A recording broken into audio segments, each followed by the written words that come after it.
You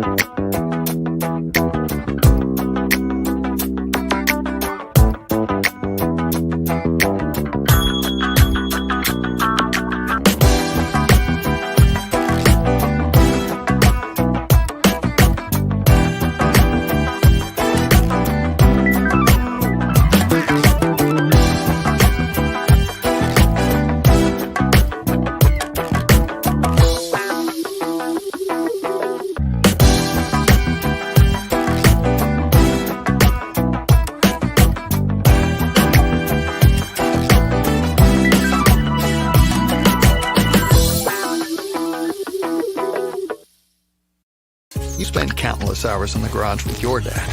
Now investing in that old car and working on it with your son reminds you of him. And his legacy lives on. Fund your passion with a low-interest home equity line of credit from Bank of Blue Valley.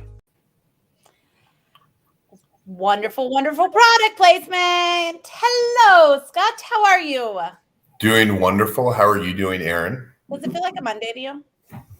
What? Does it feel like a Monday to you since we didn't have to work yesterday? I think a lot of people aren't as active as we are. So, it hasn't been as crazy as a normal Monday.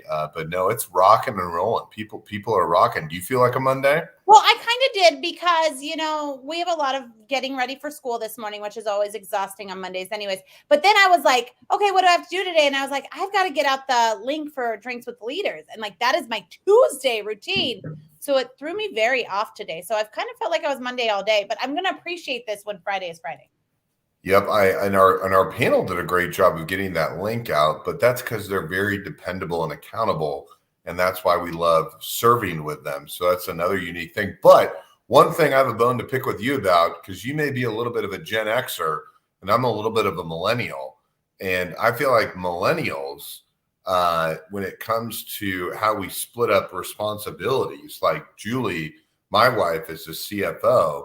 And so for getting the kiddos up for school, that's kind of like my thing of getting them, and then Julie gets Kate up. But my point is you can't just put millennial men in a box, because I think they're a little different. I think it could be a topic for our audience to comment on. But I think nobody heard our earlier conversation. But essentially, first of all, to your Gen X comment, millennials officially start January 1, 1980. I was born in October 79, okay? So it's not like I'm so much older than you. Let's clear that up. But I was saying, I don't know why any men are single, because I have a partner, so essentially a wife, and she did so much yesterday so I could catch up on work. And I said, I don't understand why men just don't always have women, because they do so much more. And you said, whoa. We do split everything up halfway. But yesterday I was not in the mood to do anything house stuff. I had to focus on work, and I was giving her a compliment. And that was all I was doing. I wasn't putting you in a box. Maybe I'm insecure with myself, and so I needed to project in a group of people my own stance instead of listening.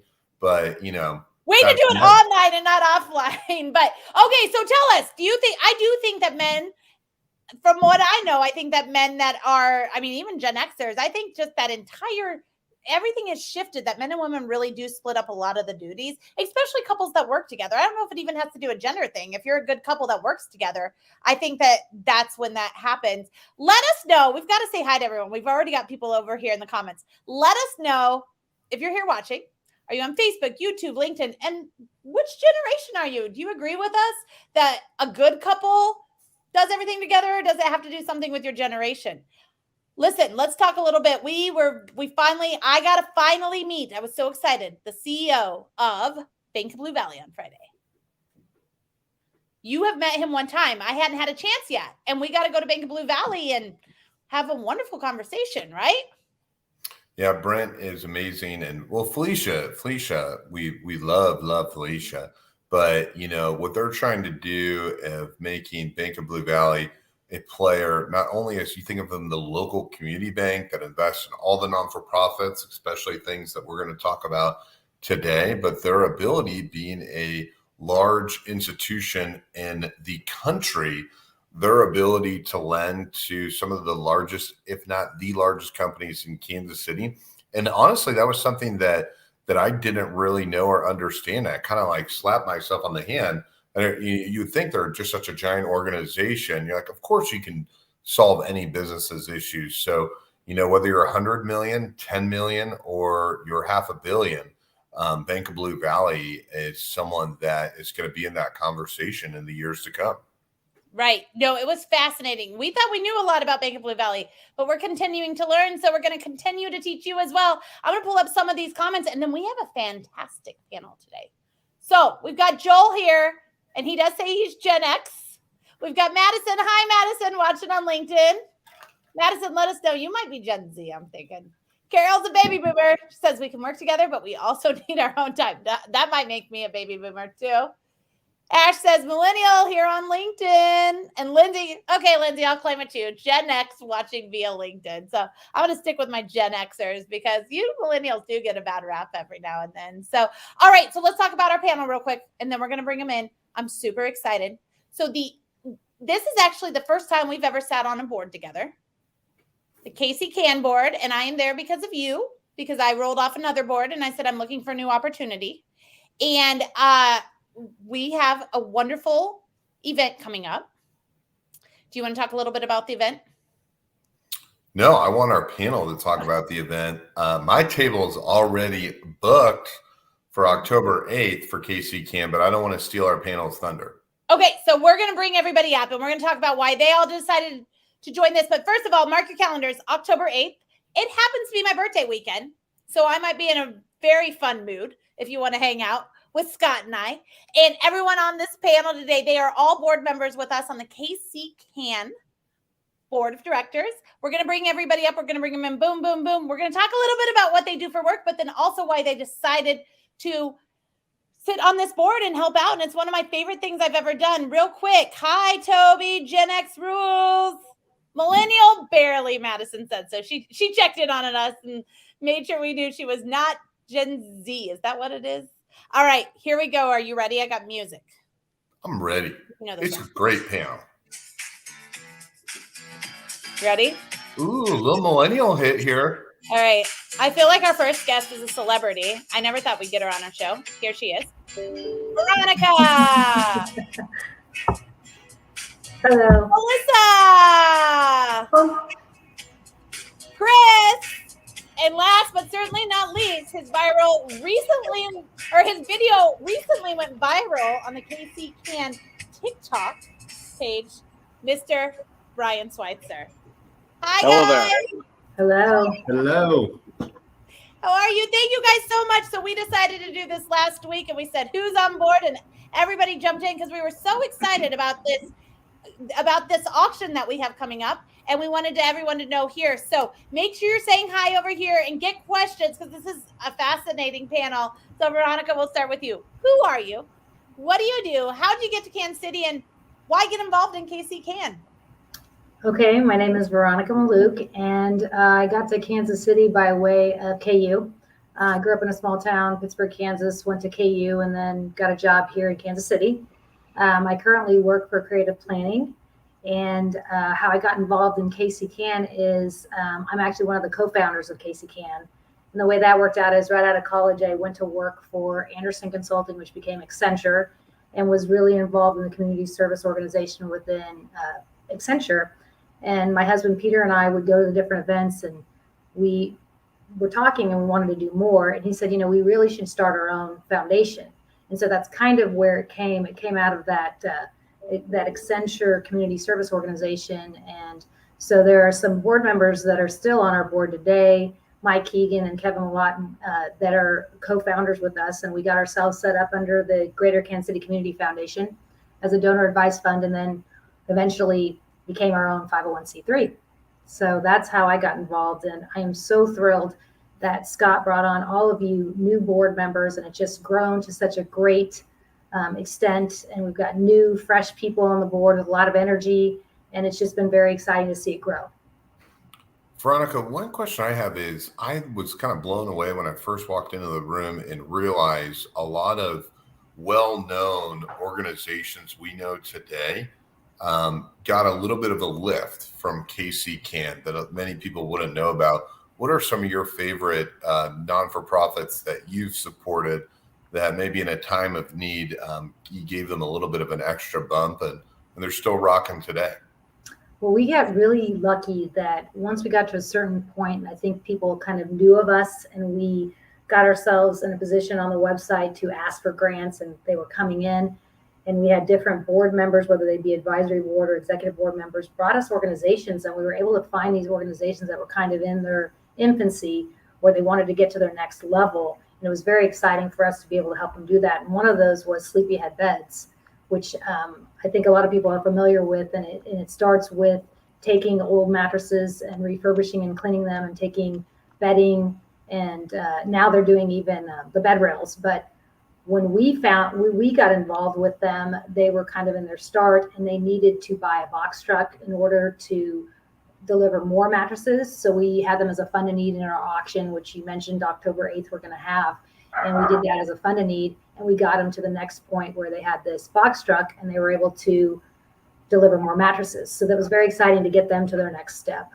Another really great organization, which I think people are very familiar with, is Giving the Basics, which was amazing to me that I did not realize that the government does not help with hygiene products. Or so, for example, you couldn't get, for girls, you couldn't get feminine products, you couldn't get toothpaste, you couldn't get those types of things were not provided. So Teresa Hamilton set up Giving the Basics, and now she's in all of the different pantries and supplies those products to people.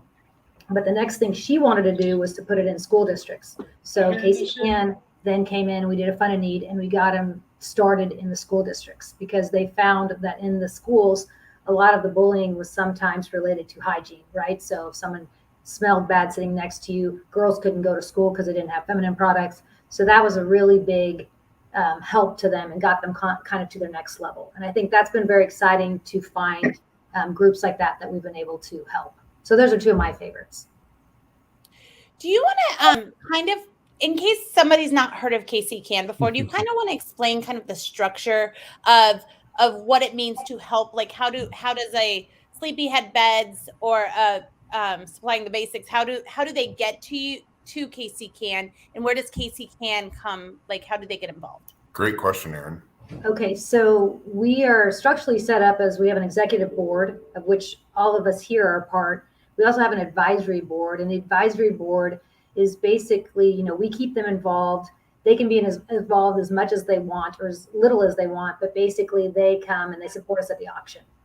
And some of the organizations have actually come from advisory board members. Some have come directly from executive board members, but now we've got a pretty great process, I think, set up on our website where organizations now can go and submit grant requests to us. And I believe that is how we've been doing it. And I know Chris, being at the helm for the past few years, has done a great job. And I think we saw a great increase in that with COVID and a lot more grant requests. But prior to having that, it was kind of like us searching out into the community, find things, or a partner we had worked with before coming back to us or showing us another organization.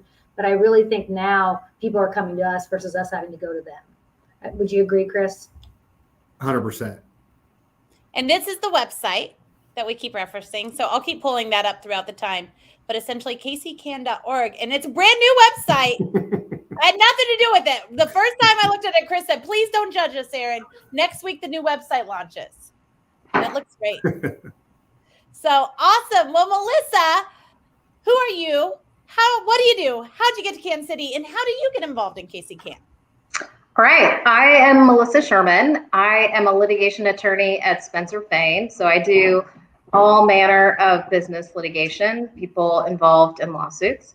I was born and raised in Kansas City. I grew up in Bonner Springs. So I've been here all my life.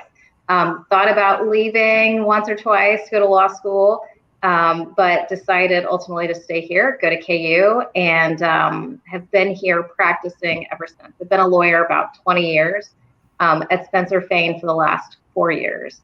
I got involved in Casey Can through Peter and Veronica Mallouk, some of my absolute most favorite people in the world. Knew that they were involved in the charity, asked what I could do to help and support them.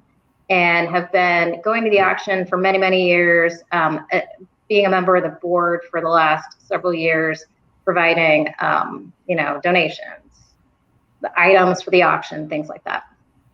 And, in addition to, wanting to support Peter and Veronica and the charity, it is an amazing organization. I mean, as you mentioned, it is specifically geared toward helping those other charities get a leg up and, become established, get their name out there. And these groups do great work in the Kansas City area. So how long ago did you get involved? And personally, what has been one of your favorite theme parties, one of your favorite non-for-profits that you personally have supported?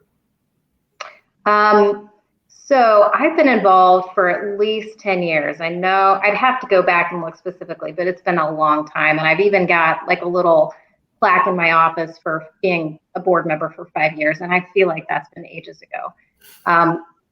One of my most favorite charities that we've supported is Happy Bottoms. It's just such a great charity. As Veronica said, a lot of people don't realize that there are folks in need who struggle getting things like that. And being able to help parents do a good job and feel good about taking care of their children is really, really special. As far as parties, Chris, you're going to have to help me out because I forget the name or the theme of this party, but my favorite was when I came and one of the folks who was at my table dressed up as a Ghostbuster, and it was so fantastic. I mean, he had like the, pack and everything to, do the ghost busting. It was really fun. Do you remember what the theme was that year, Chris?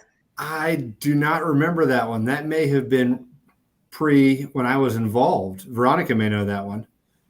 So the thing I like about it is KC Can has helped support so many things that even Veronica forgets about, things like Happy Bottoms when they're in their infancy, to get that grant that really uplifts them. I'm just glad that Brian Switzer was not involved for the Ghostbuster theme. He probably would have taken the fire extinguisher off the wall. I know. I disagree. I want to know what party this was. That. Was it movies from the 80s? What was the theme? I'm honestly don't remember. So early on, I went to a couple, and I know that I missed a year in there as well. So it may have been the year that I missed before I actually got involved on the board. I will say that we have a you went to that you were dressed up. We have a great theme this year. I don't think that you mentioned it, but it's the Bond theme this year. It's going to be really fun. We're talking about doing a lot of special things that are Bond related. I think everyone's going to have a really good time.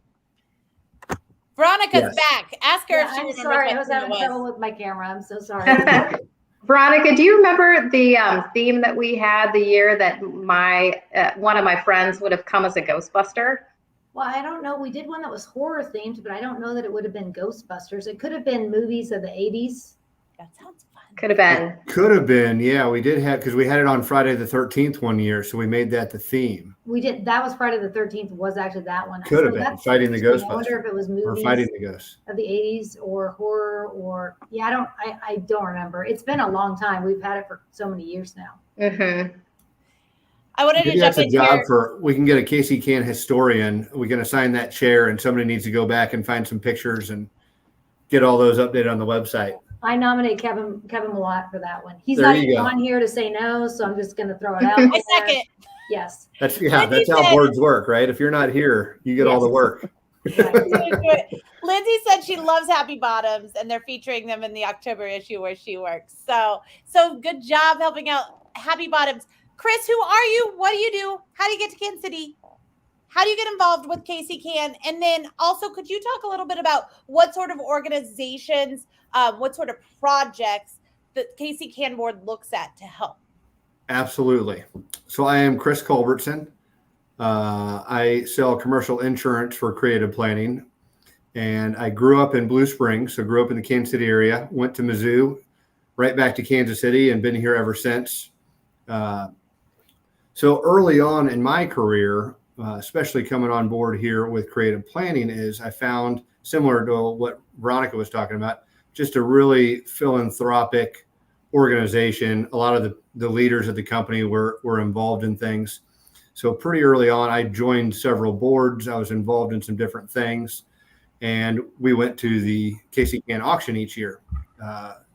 Some of the people in the office would buy a table, and I got to go for the first couple of years. And that was about the time I started having kids. And as they were getting a little bit older, they started playing sports. So this is the first soccer team that I ever coached. They gave me a ball at the end of the year, and all the kids signed it. And I found that really that was my calling. I enjoy doing things that impact kids. So at that point, that was taking up a lot more of my time. And I stepped back off a lot of the other boards that I was involved in and went to Peter and Veronica and said, hey, are you looking for some new board members? And at that time, I think most of the board was still the founding members. And so they're like, yes, we need to get some new ideas, new faces in here. And I joined the board, I'm guessing 5-6 years ago is probably when that happened. So that's really why I got involved if you attend the auction, you really get a hands-on look at it. But we invite, so first of all, it's themed, as you picked up on. Every year we do a different theme.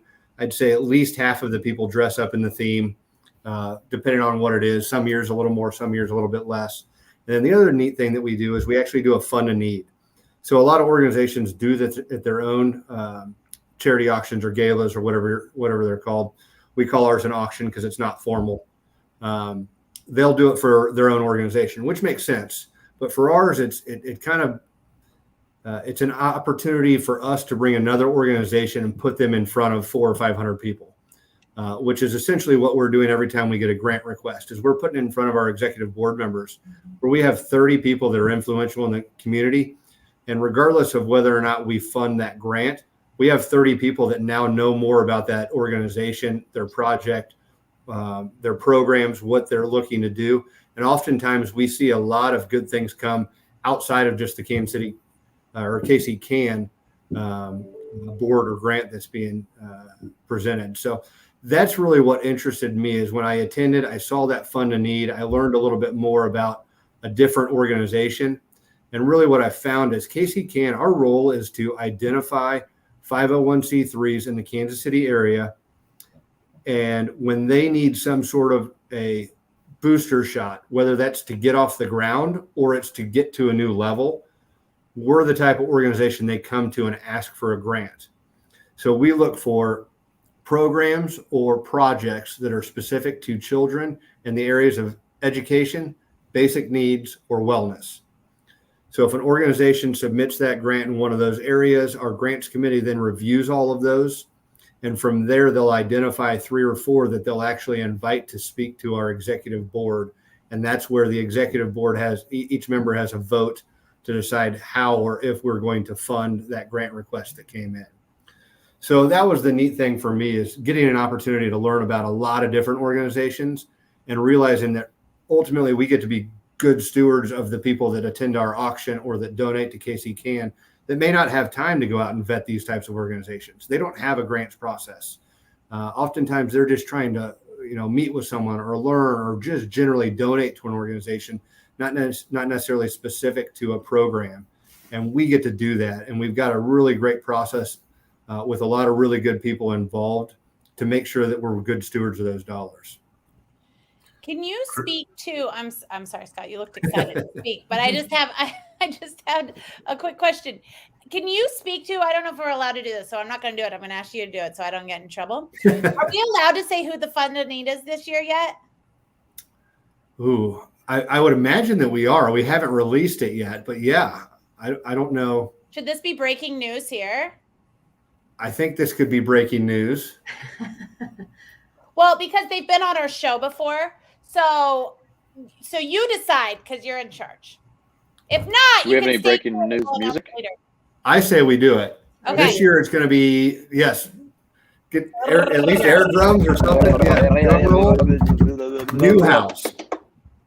New House is the organization that is going to be our fund a need, and they've got some specific needs that tie into the youth that come through their shelter. So those that are not familiar with New House, it's for typically for women that are in abusive relationships and need to get out in some capacity. And New House has that's I'm talking here, their breadth of programs are just well beyond that. And one of the things that they have really have a big need for right now is developing school atmosphere and even early childhood atmosphere for those kids to keep them safe. Maybe they're not able to go to school right now because of the abuse or whatever they were going through prior to going to new house, or they don't feel comfortable. Now, obviously with the COVID, with the pandemic and a lot of school being virtual, having those types of setups there at their shelter is going to be something that they need. So really, really excited. I think we're going to do some big time things for them with what we're able to raise, as well as the awareness. So, and Courtney Thomas was actually, their CEO was actually one of our first guests, first week when everything was still on lockdown. So she spoke to the numbers that really increased. And then I Googled it to make sure I didn't speak out of term, but places like Newhouse have seen 50% growth, like domestic abuse went up 50%. So they're getting 50% more people in the doors since people have been able to leave their homes than ever before since lockdown. So it is definitely someone that needs the money, will use the money, will go to good projects. And that's where I wish we didn't have to have an auction. I wish we didn't have to raise money, but needs are out there. And so it's pretty neat to be involved with an organization like this, with a board that we have, that we get to go have a fun night.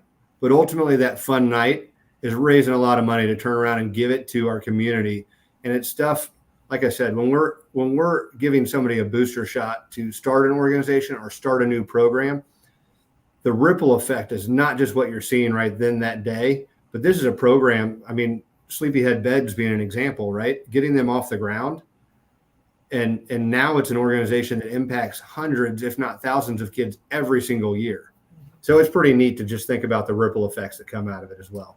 Yeah, one thing to think about when thinking about Newhouse Domestic Violence Shelter is Kansas City has 7 domestic violence shelters under different brands throughout the city, and they actually communicate with each other incredibly well. So you're not just funding one, you're really helping fund an ecosystem. And one thing people don't realize is 60% of the beds that are at a domestic violence shelter are children. So a lot of people just may not comprehend that. And that goes back to what KC does. And, Chris, you do such a wonderful job leading and corralling so many people. And a lot of times, you're wondering like, well, I got to support my family. I got to make a living, but yet you catch yourself giving hours and hours out of your week, not to mention the month, out of the year to help support an amazing cause and be a leader within an organization. You also mentioned coaching. What is that for? Do you feel like you have a higher calling? Is it you feel like you're good at it? Why do you feel such a need to serve others? Just a good looking dude. That's a good question, Scott. I don't know that I can get to the crux of it today. Maybe I need to talk to my therapist a few more times and I can really dive in. But, it's one of those where you just have an impact. Anytime you're working with kids, whether it's tutoring or coaching, or you're able to be a part of an organization where you go deliver a bed or you go deliver diapers and you see the impact that it has on that family or has on that kid, I just don't know how it doesn't grab you. I mean, that's how it works for me. It's just one of those that we're fortunate and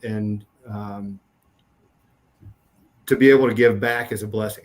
I think it's one of those that it helps us just as much as it helps anybody else that we're giving to. Awesome. All right. So I'm going to pull this up one more time so people can start to see kccan.org. And so that, there is a auction tab. If you click on the auction tab, that's where you'll have information for the auction. You can sign up, buy a table, whatever you want to do to support. You can do it right through the website there.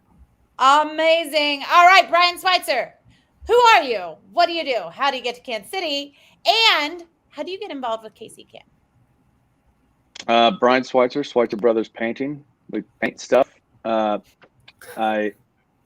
got involved with the board. Chris and Scott gave us a call and we were happy to help out.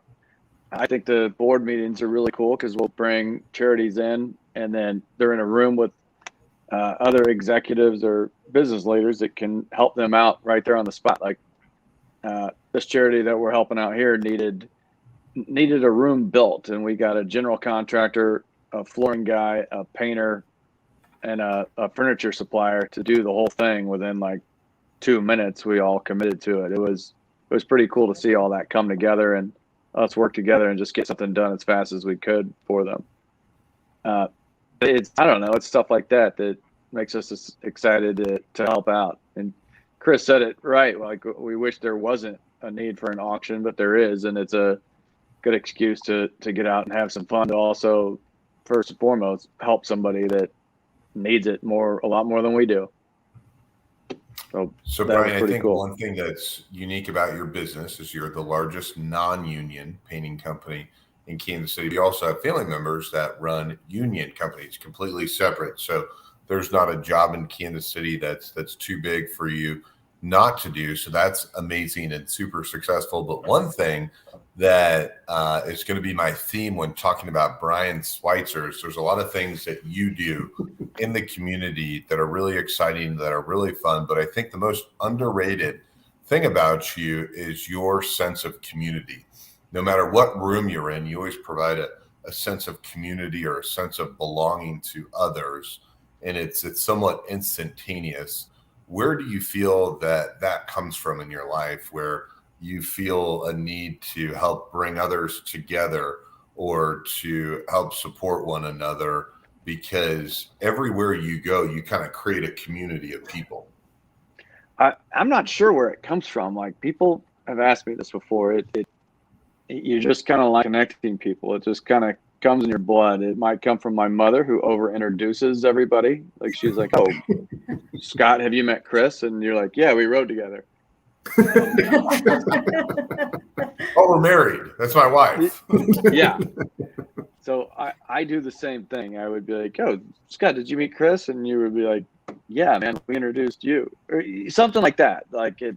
My mom does that a lot, and people have told me that I over introduce.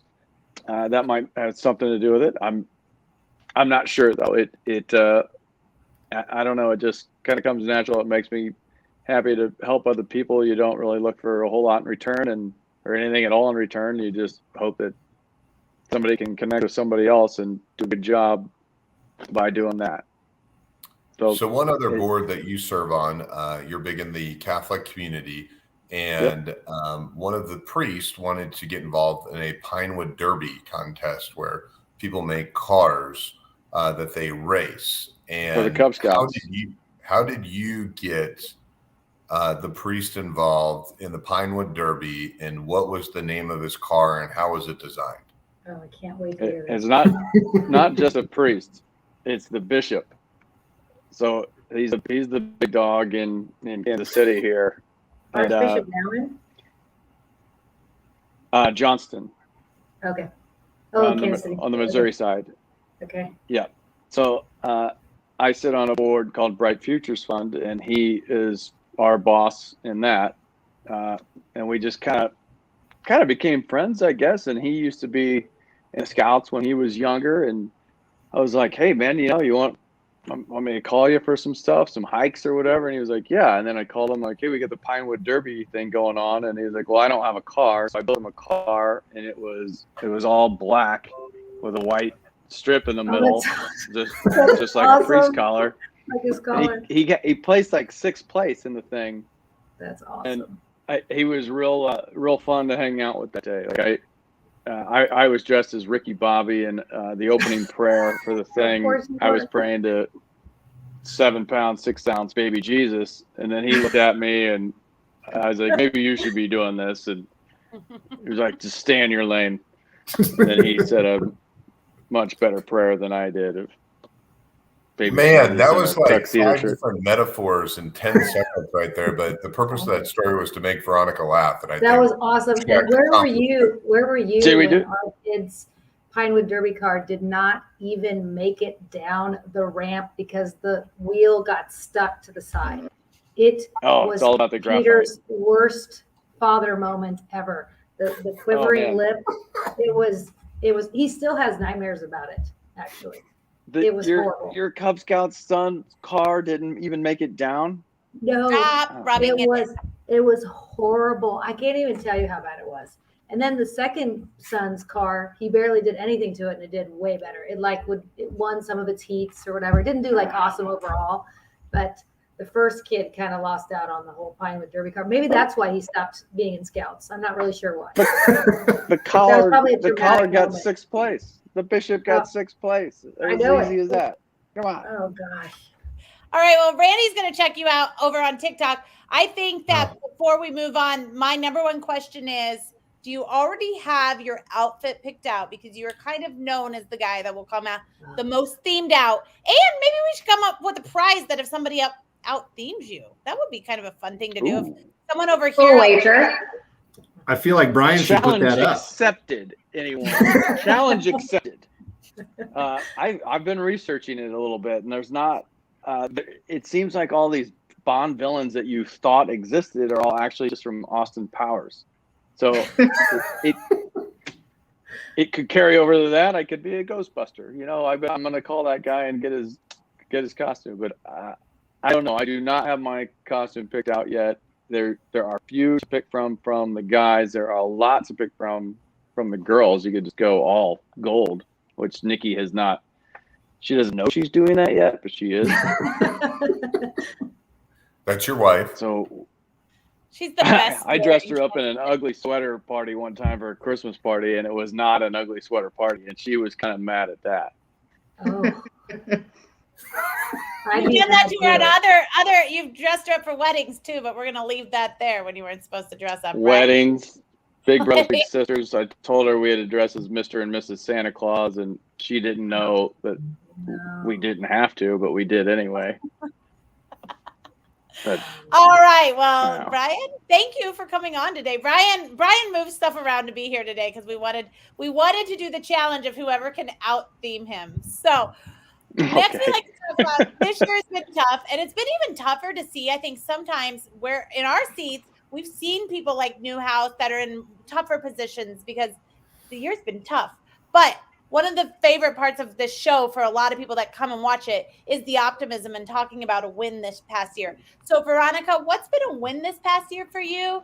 And then also, I guess let's throw in a Casey Can question. What are you looking the most forward to at the auction? Like, is there a certain auction package, or like what are you looking forward to the most? I'm going to take your second question first.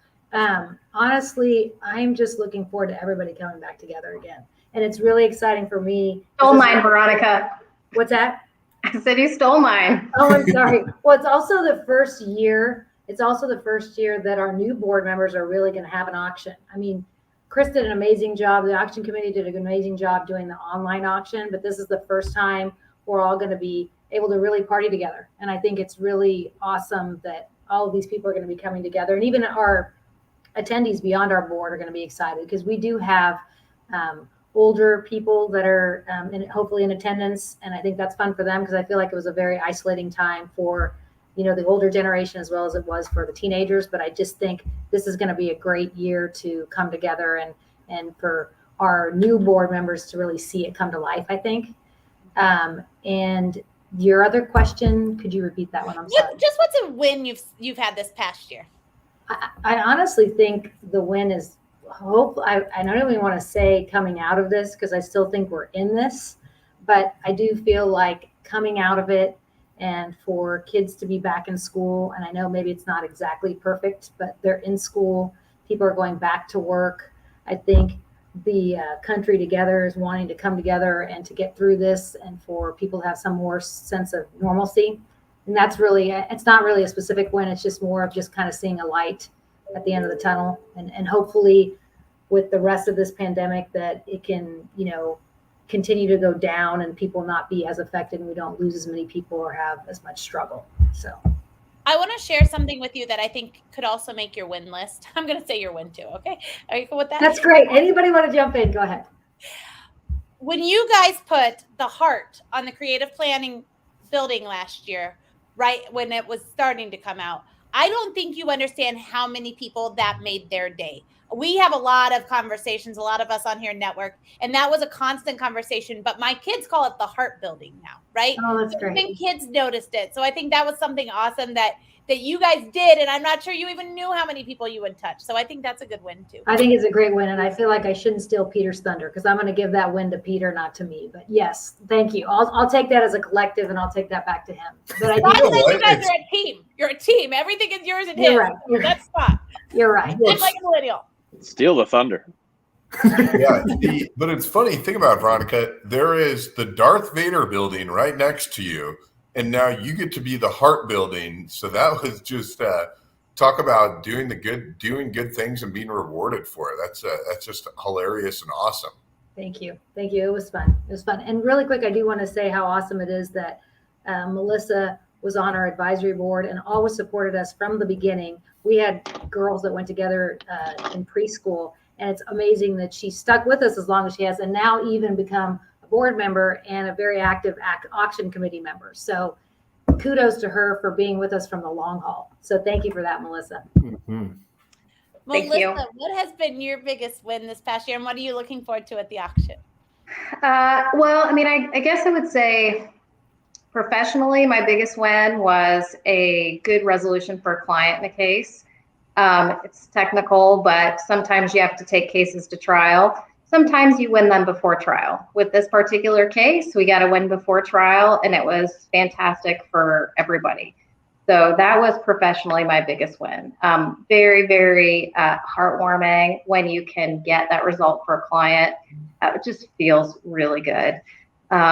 Personally, I think my biggest win is just kind of shepherding, my family through everything that went on last year, with kids being home. I had a daughter who started high school virtually, and everyone seems to be, have weathered the storm okay. So, getting everyone through that, sort of continuing to reinforce for my family and my kids the need to be positive, the need to have gratitude, giving back, all of those things, I think personally were wins. And then what was your other question? That was it. That was it. Okay. But also just for our listeners, so we are a business show. What are things that if I'm a business, I need to find Melissa to help me solve a problem? Like, what do you do for organizations or individuals that helps grow your practice and your firm? It depends on the situation. So sometimes I work with businesses that don't have litigation yet, and I do things like look at their real estate contracts, other contracts they may have, talk to them about other areas of their business where they have risk and where we can talk about protecting them from that risk. I also have clients who have intellectual property, whether it is, a name that they want to trademark or other intellectual property that they want to protect. I, work with them on doing that and, reinforcing for them the value and taking care of their business in that way and protecting their intellectual property. And then, for some clients, they come to me when they, are involved in litigation, they have a problem. So for me, my goal at that point is to get them out of that, problem and get it resolved as quickly and cheaply as possible. Because it's not fun to be involved in litigation. It's very expensive. So once we've got a client who's in that situation, we just want to focus on, coming up with a strategy to get them out as quickly as we can. You're in charge of auction items. So best auction item so far. Ooh, well, I'm going to go with my live auction item that I'm going to donate. We got tickets to Gwen Stefani in Las Vegas. And we've got some, airfare out to Las Vegas, stay at a hotel in Vegas. And I went to a Bruno Mars concert a couple months ago in Las Vegas. It was really fun, even during the pandemic. So I think this would be a really, really good item for someone to win. Yeah, in college, my humps was like a theme song at the University of Kansas, the Hawk. So, it's got a special spot in my heart. She just celebrated 20 years of her first number one, and I was like, and she's still was Fergie. That Hey, don't speak. I know. I was just gonna. Thanks for clarifying that. You do not have the right. That's the people. wrong artist. Wrong Gwen Stefani. Yeah. Don't was talking about Fergie. Thinking? That was Fergie. What? That was Black Eyed My Peas. humps. Oh, my humps, yeah, my yeah, lovely yeah. lady lumps. Best song ever, though. It's a good song though, and I like that you called out the hawk on the show. Yeah. Love the Hawk, but thank you, Brian. That was a horrible mistake. But at least we emphasize the silent auction package, and hopefully it's rememberable to the audience. That was the goal here. Chris, what has been your biggest win this past year? Biggest win is tough. I had one recently that I don't want to bore everybody with, but let's just say workers' compensation class codes, and we were able to save our client a lot of money. Very good. Yeah. So without going deeper and making everyone fall asleep, but sticking with the Casey Can theme, I would say that last year, going through the pandemic and having to do all of our board meetings virtually caused us to really refocus how we did our grants process. And coming out of that, we were able to take a lot of that stuff that we did and roll that into what we currently do in person. That has made it much, much more efficient. And that has been a huge win, I think, for our organization, especially because we didn't, in backing up, we went to, we added a lot of board members and went to about 30 board members last year in 2019. And after our first board meeting, everything went to virtual. So it was a really big learning curve to try and help people understand what Casey Can was, what we were trying to accomplish while doing those board meetings and scoring those grants and the different things that we had to do. So that's a huge win. Awesome. And for the Also- event, the thing that go ahead, Scott. Nope, you're on a roll. I was just going to say, I am all about the theme. I'm kind of like Switzer. Well, everything's backwards on my camera, so it throws me off. Switzer. Yes. So I'm excited to see who is going to dress up as what. It makes it a ton of fun. I think that the 007 and what Switzer said means that next year's probably going to have to be Austin Powers. So that we just roll from one to the other. But yes, I was watching 007 or James Bond movies over the weekend trying to get inspired. And I feel like with the part that I've got in the hair and with it getting a little bit longer, if I let it go, I have a little bit more of a Robert Moore vibe. So I may have to go with Robert Moore theme.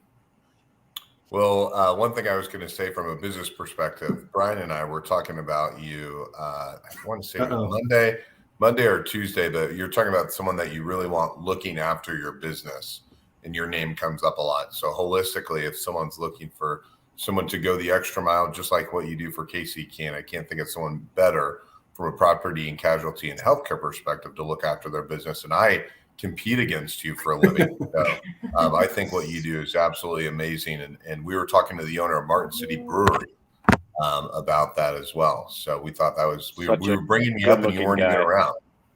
And Rebecca says, Chris Culbertson is the best, one of my all-time favorites. I've known Rebecca a long, long time. Such Emerson a good-looking guy. Shout out to the Grand Committee. Also a board member right here, Emerson. All right, Brian Switzer. What has been a win for you this past year? And what are you looking most forward to besides being second place next to my costume at the event? I want to try and throw something over here and see if it hits red. Oh, wait, wrong way. Take us back to our virtual. Brian, big win. Our virtual auction last year. Sorry, go ahead. I don't know. Our job board is full over there, and that's just one of the offices here. My estimator has a lot on his. We've had some big wins. Our biggest one was a client needed something painted in a hurry. I kind of put it off a little bit. We were a little busy, but we got it done, and his wife is happy. And you're welcome, Chris. Megan, if you're watching, I did not put it off. No, I did. I did. Oh, there you go. It was my fault, not his. What are you looking most forward to at the auction? What are you looking most forward to at the auction? We haven't announced yet, but we have 2 tickets to give away for the Chiefs, and they will be joined by Mr. Havens and I at a tailgate. And hanging out with Mr. Havens and I would be is the key thing, but there's also like some stuff with some Chiefs players' autographs and blah blah blah. But you get to hang out with Havens and I. But you also probably get to meet the owner. But you get to hang out with Havens and I. So that'll be fun. That should go for some big money. Who cares about Lamar Hunt Jr. and the ownership group? They're fine. I never said. You also need to tell Veronica the him. story of how you tried to strong arm one of the Chiefs owners, but they had already donated to the cause, but you still did it. Yes, Veronica, you guys donated to my charity, and this is our way of giving back to you. So thank you for that. Thank you. Well, thank you. But this Megan loves her island. Megan loves her island. And Chris she's did not on. put it up. No, he did not. Thank He goodness yelled she at didn't me. say anything. Yeah. All right, so this is always this is Haven's favorite part of the show every single week. He looks forward to this. I didn't prep you guys before. I didn't think we'd have time, but here we are with time. So we all know that Havens loves a good icebreaker. So this is where he's going to ask you guys each an icebreaker question. You have a minute or two to answer it each. So are you ready, Scott? Your favorite part. Answer your question or your answers over here in the comments as well. And then also make sure that you go to the KC Can website while we're doing this and let us know if you get a table. I think there's a few more tables left, so get on there. Or if you have a silent or a live auction to donate or sponsorship. All right, go ahead, Scott. All right, since this is a do-gooder type episode, we always ask this question, and people out of nowhere will be like, oh, I'm going to throw out something local. So do not throw out anything local. This is cheesy. This is corporate. This is a big chain. But I want to know your guilty pleasure that's a big chain. For instance, mine is Olive Garden. So, what's that big chain that you like and you feel a little guilty that you like it a lot? But the first part of this question is a little deep, and it's who is someone you aspire to be like? Who is someone that you look up to and you admire what they do in the community, and whether they're national, whether it's a sports team, it's political, whomever, but who is it that you look up to and you're like, man, I really like what they're doing and I want a little bit of that. So Veronica, who is that person you look up to? And then secondly, what's that guilty pleasure that, maybe you're gonna eat there and you don't want people to know about it? Well, I'm going to answer the second question first. And I think I would eat anywhere and tell anybody about it. That does not embarrass me in the least bit.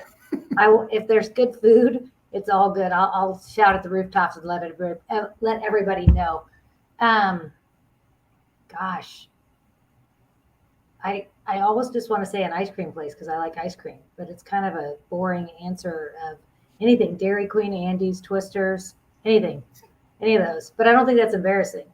And in terms of who do I look up to, I'm thinking bigger. I'm not necessarily thinking in the community, but I just read something recently. And so for me, it's Mother Teresa.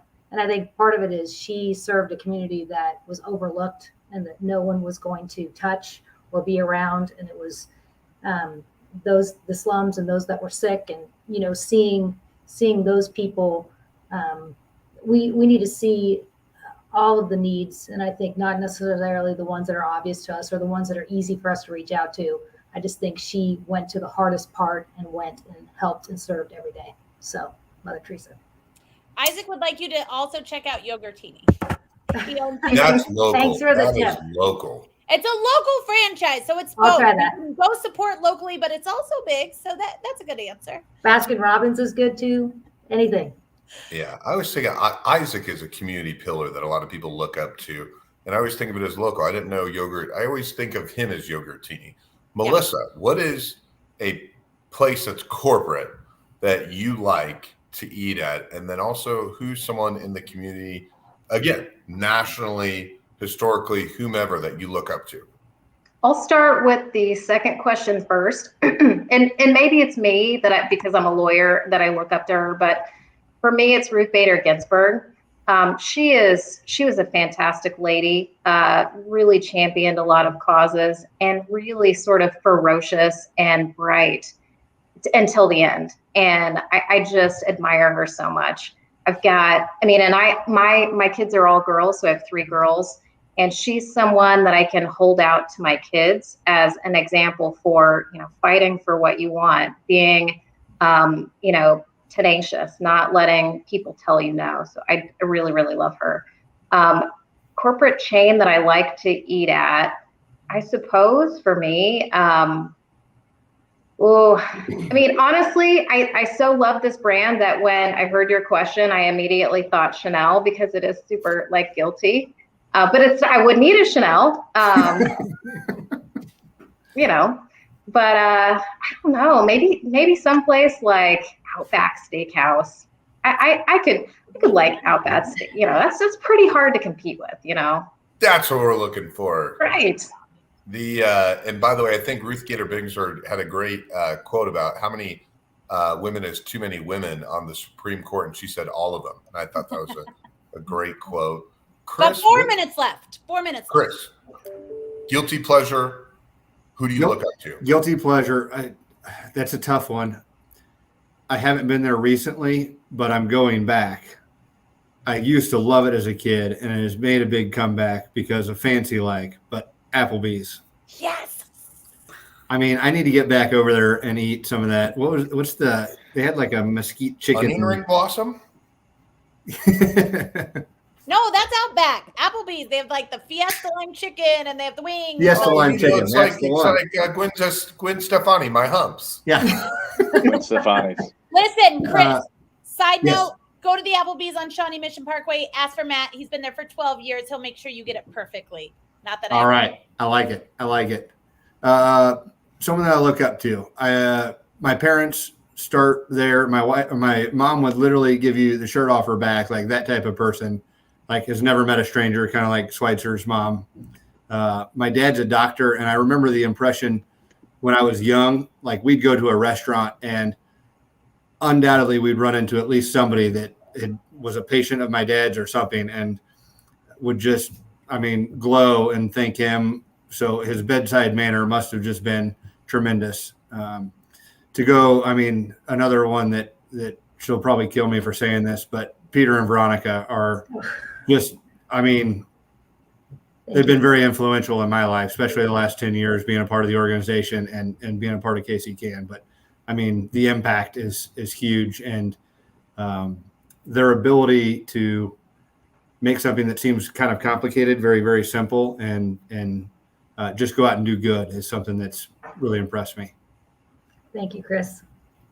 Brian, what is a guilty pleasure, and who is someone you look up to? Taco Bell. My grandfather, I continue, he's dead, but I always still hear stories that he helped people without anyone else knowing it. That's awesome. Aaron, what is a guilty pleasure, and who is someone that you look up to?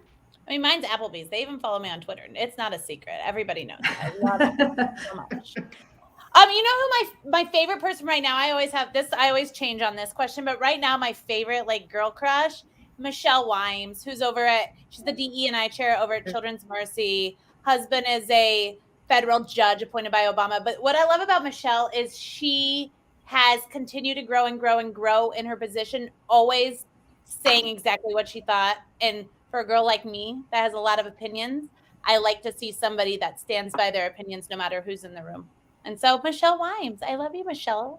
She's my friend. I love her. How about you, Scott? So recently heard a podcast about Smartless, and they highlighted Tiffany Haddish. Had never really heard of her before as an actor, but what she's doing in putting grocery stores in forgotten communities was really impressive. And the way that she talked about generational wealth was just super impressive.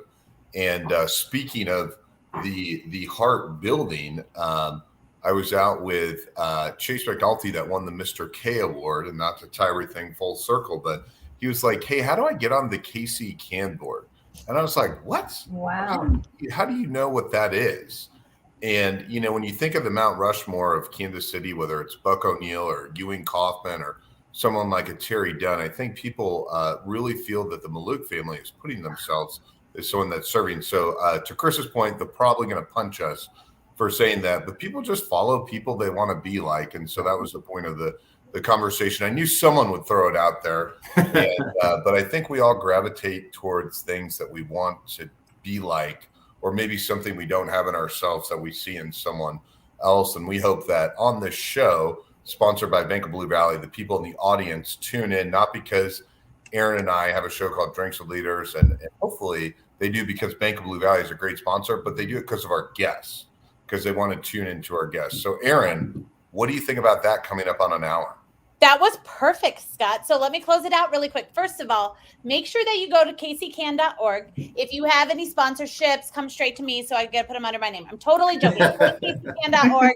Make sure you put them there. Reach out to anybody that's here on the panel, and we can help you. We would love to see you at the event. First of all, Brian Switzer is going to be there. Havens is going to be there.